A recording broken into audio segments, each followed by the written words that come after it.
let's say I have a magnetic field popping out of this video. So these little brown circles show us the tips of the vectors popping out of our screen.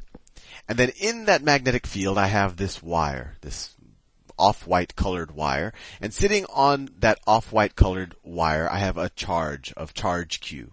And let me write down the other stuff. So this is the magnetic field B coming out.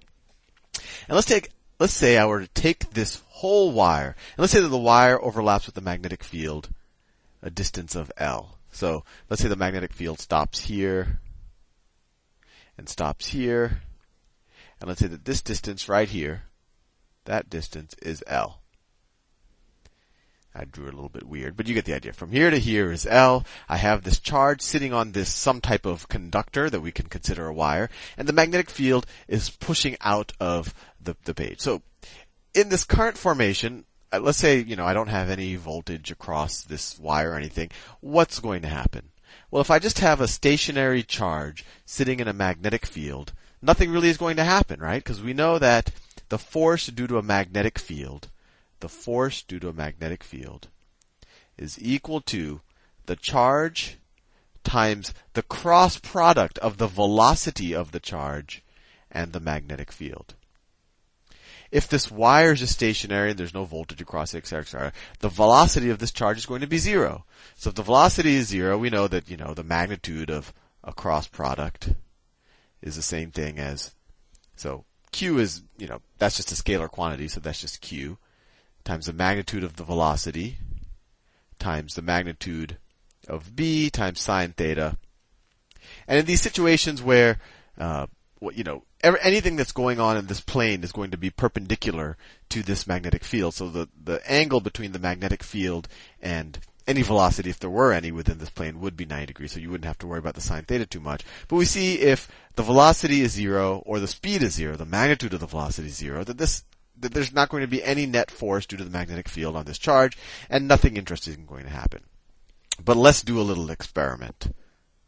What happens if I were to move this wire, if I were to shift it to the left with the velocity v? So I take this wire and I shift it to the left. With the velocity v. Right? So the whole wire is shifting to the left. Well, if the whole wire is shifting to the left, this charge is sitting on that wire, right? So that charge is also going to move to the left with the velocity v. And now things get interesting. The charge is moving to the left with the velocity v, so now we can apply the first magnetism formula that we learned. We can apply this formula. So what's going to happen to this charge? Well, the force of the charge is going to be the charge times the magnitude of the velocity cross the magnetic field vector. But so we know that there's going to be some net force. This is non-zero now, and this is non-zero, we're assuming. And we're assuming the charge is non-zero. So what direction is the force going to be in? So let's do our right-hand rule on the cross product. V cross B will give us the direction. So point your index finger in the direction of the velocity. And I have to look at my own hand to make sure I'm doing it right. So you point your index finger in the direction of the velocity. Point your middle finger in the direction of the magnetic field. The magnetic field is popping out of the page, so your middle finger is actually going to be popping out of the page. Your next two fingers are just going to do something like that. So you're kind of approximating like you're shooting a gun. And then what's your thumb going to do? Your thumb is going to point straight up. So this is the palm of, that's your thumb. This could be your nail, fingernail of your thumb, fingernail of your middle finger, right? This is the direction of the velocity. Let me make a suitable color. The velocity is that way. The magnetic field is popping out of the page. So the force on the particle, on this charged particle, or on this charge, due to the magnetic field, is going to go in the direction of your thumb. So the direction of the force is in this direction. So the force. So what's going to happen? There's going to be a net force in this direction on the charge, and the charge is going to move upwards, right? So when you start having a moving, you could imagine also that you had multiple charges, right? If you had multiple charges here and you're moving the whole wire, all of those charges are going to be moving upwards. And what is another way to call a bunch of moving charges along a conductor? Well, it's a current, depending on how much charge is moving per second. So at least in very qualitative terms, you see that when you move a wire through a magnetic field, or when you move a magnetic field past a wire, right? Because they're kind of the same thing. It's all about their relative motion. But if you move a wire through a magnetic field, is actually going to induce a current in the wire. And we can actually, it's going to induce the current in the wire, and actually this is how electric generators are generated. And I'll do a whole series of videos on how if you have using coal or steam or hydropower, how that turns, essentially that turns these generators around and it induces current. And that's how we get electricity from all of these, various energy sources that essentially just make turbines turn. But anyway, let's go back to what we were doing. So let me ask you a question. If this particle, and this all has a point, if this particle starts at like kind of the beginning, let's say the particle is right here. So it starts right where the magnetic field starts affecting the wire.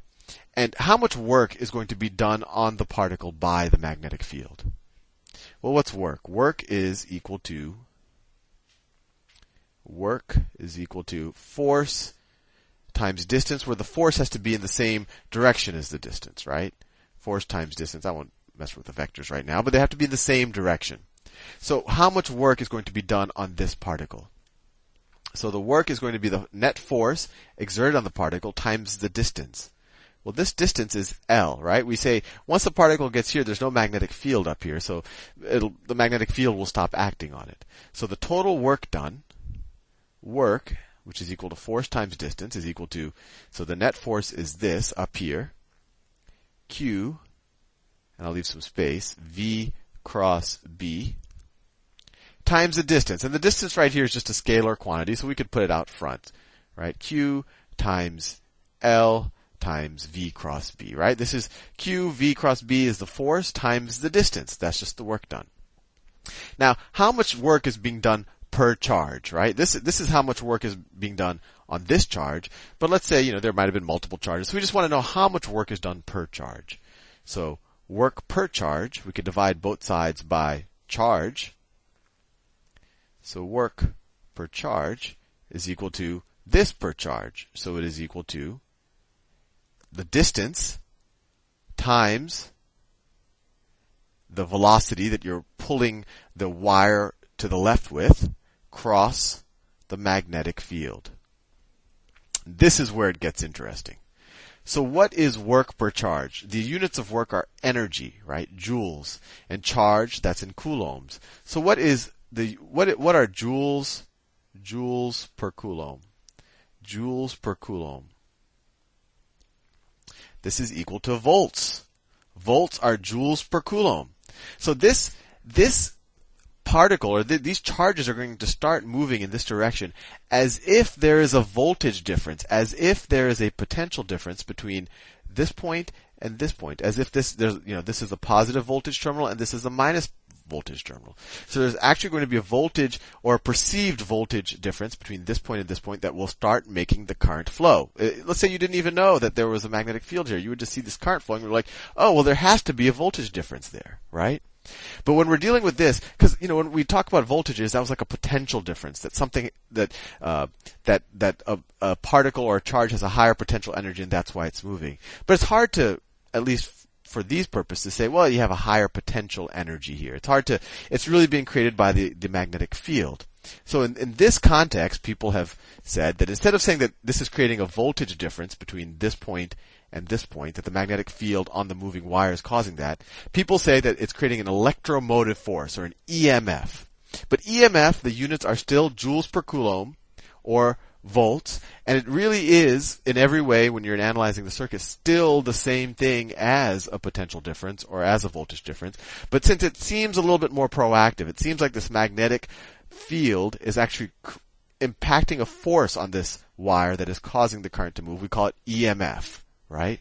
So we could say that the EMF, the electromotive force, or the voltage across from here to here, but they're really the same thing, is equal to the distance of the wire that's in the magnetic field times the velocity that you're pulling the wire in cross the magnetic field. So let's say, let's just throw out a bunch of numbers. Let's say that the magnetic field is, I'll make it easy, 2 Teslas. My velocity to the left is 3 meters per second. And let's just for fun, let's give this a little bit of a resistance, just so we can figure out something.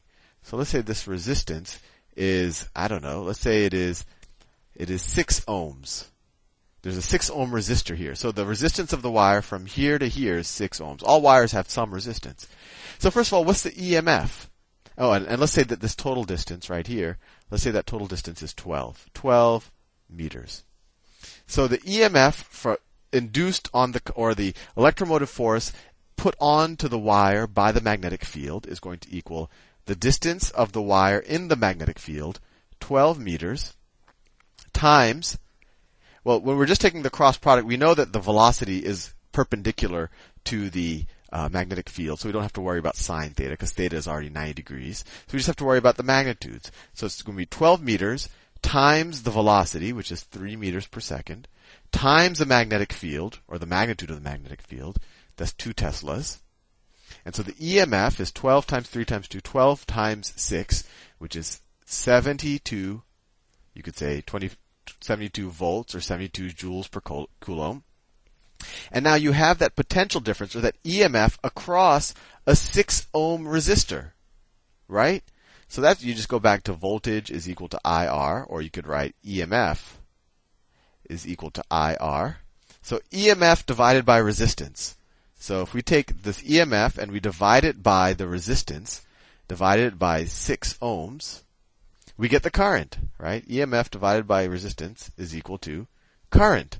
So you divide 72 volts or 72 joules per coulomb divided by 6 ohms, and then you get a current going along this wire right here due to the EMF, due to the magnetic field. I know it's very messy at this point, of 12 amperes. Anyway, I'm all out of time. I'll see you in the next video.